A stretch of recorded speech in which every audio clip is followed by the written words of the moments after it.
Congratulations, you got yourself an open house.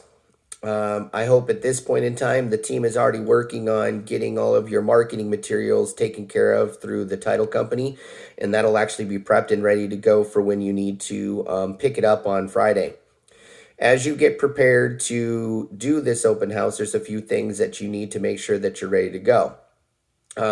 You need to make sure that you've actually worked with your team lead and have the map so you know exactly where you're actually going to be putting out your open house signs.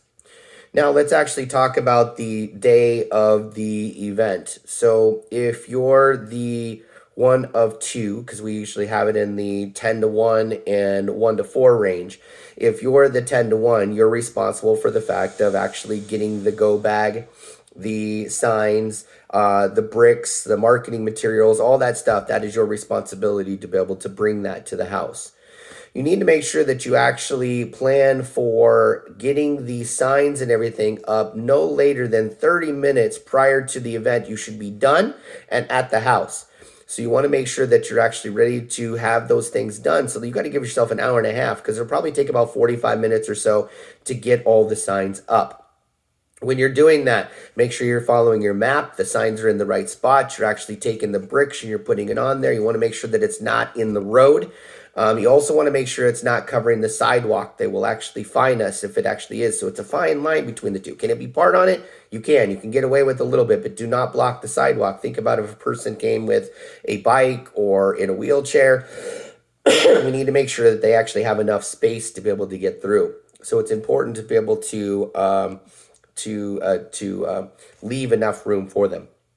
So you got all the signs up. You got it taken care of. You go back to the house. A couple of things that need to take place is that in that go bag, you should actually have a sign that says everybody must sign on.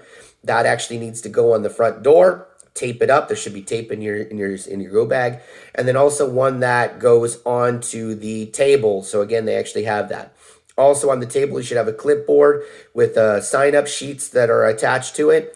And the only other thing that goes on the table is your pamphlet about the house with your information on the back. If it's done appropriately, you only need to have your business cards out. You can have some with you, keep them in your pocket, whatever else, but that is literally it that needs to go on the table.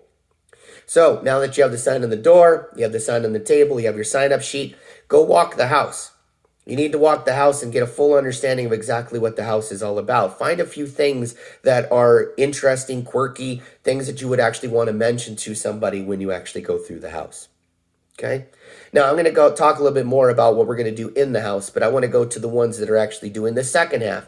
The second half ones are going to have the responsibility mostly after, but they should be showing up about 30 minutes prior to get a download from whoever is doing the first shift.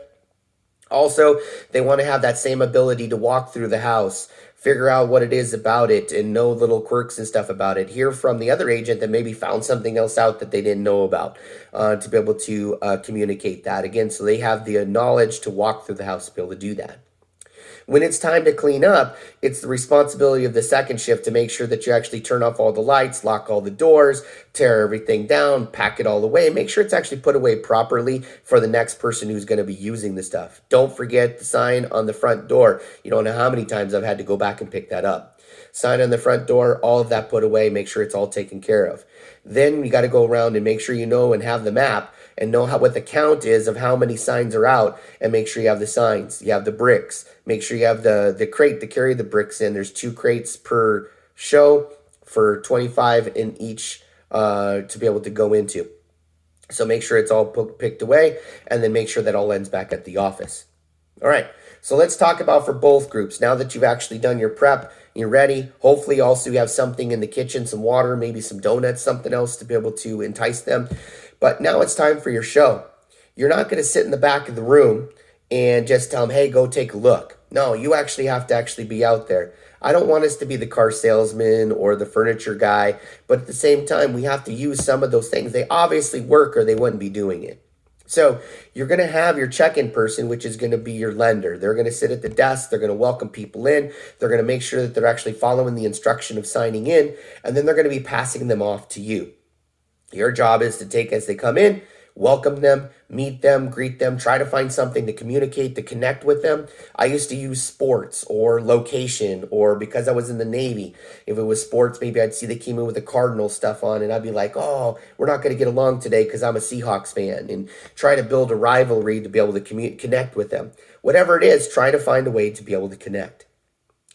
Start walking around with them. Say, hey, let's take a look. Let's go this way, and start talking with them. It doesn't have to be all about the house. How did you get here today? Why are you out looking today? What is it you guys are looking for? What brings you to Arizona? Whatever it is, just have conversation as you're showing them the house. And then ask them a few questions here. What do you think about this? What do you like about this house? What do you like about the area? But you're filtering it in as you're getting to know them. The whole goal is to build a relationship. People buy from people that build relationships with. Stay the course with them, walk them through, show them the whole house. Be that guy that's actually informative. Don't be the guy that's a tag along. If you're able to inform and be inviting, then they're going to want to keep talking with you. The goal is that hopefully by the end, they're working with you. This is why you also talk about the fact that we always bring a lender on site. My goal was always to send 2 or 3 to the lender right there on the spot. If I didn't pull an app for the day, then I was a failure in that area for me. I really tried hard to send one back that they could pull an app right there on the spot. So you try to find out, are they qualified? Are they ready to get qualified? If they haven't done that, that's why we have a lender here to answer the questions and get them qualified. Because if they actually get qualified with that lender, most likely, who are they going to use? They're going to use you. You're the one that actually endeared them to the lender, so they're going to use you. So now that you've actually tried to do that, you found out their needs, you found out their wants, you get back to the front and you're talking to them just for a minute longer. And what do they think of the house? Well, it's not a perfect fit. They want a single story, or they need 4 bedrooms. Okay, fine. How about we actually set up a search and I'll find exactly what you want? Does that sound good? If they say yes, you're checking that information, because unfortunately, buyers are liars. They give you wrong information. So double check it. Make sure that you have the right email address for them. And then write notes by their name and of exactly what they're looking for, and promise to set them on a search and when you're going to communicate with them. That's option 1. Option 2 is that they're speaking with the lender that's there. And hopefully then from there, they get qualified and we're going to figure out if they're buying that house or a different house. Option 3 is the fact that you found out information on them, but they didn't give you permission to be able to set them up on a search, or you didn't get a chance to get that far. You're still going to write in the column all that information you found out about them, and you're still going to set them up on a search based on that information regardless. And then option 4 is the ones you never got to communicate with, maybe didn't give you the time of day, whatever it might be. You're still got them to sign in, and you're going to set them up on a search based on the house that you're currently in right now. Either way, you got everybody set up on searches, and hopefully you're actually getting some deals from it. But this is where only the beginning of the process. The way that you actually make the sale is by doing a few other things. 1, shoot your video before you actually leave your session, no matter if it's the beginning or the end. Thanking everybody for actually coming to that house, coming to 123 Sesame Street. We look forward to be able to chat with you. I've set you up on a search. We'll talk soon. And then you're going to text that video out to every single one of those people that you have the phone number for, of the people that actually showed for the day. When you get back home or to the office, you're going to take the few minutes longer to enter them all into KV Core. And then you're going to turn around and you're going to then set them up on the searches based on the criteria that you actually determine, either based on the house or based on the searches that they actually want. And you're going to set out those searches and start doing it. At that point in time, you can take the rest of your day, enjoy your evening, whatever it is, unless one of them is scheduled to meet with you or you have another showing. Then Monday, you want to actually take the time to call through that whole list of all those people. The way the sale is made is in the follow-up. These leads are better than Zillow leads, but they're only good if you follow up and connect with them. They're garbage if you do nothing with.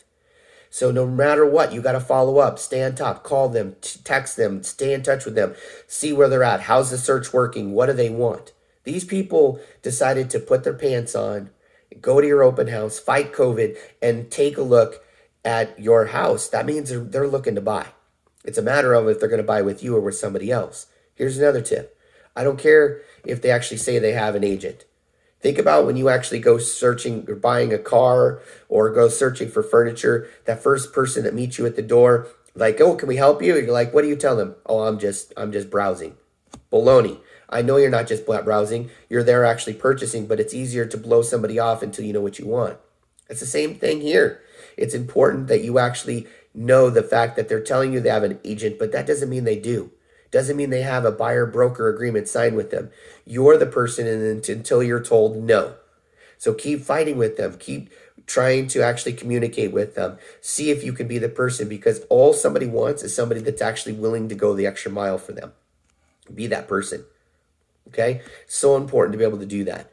So make sure that you're actually there early, that you actually are prepared, that you know what the lender person knows what they're actually going to do, that they're signing in, they're checking the data, they're making sure it's all filled in, making sure that you've actually walked them around, you've done all those things, and then follow up.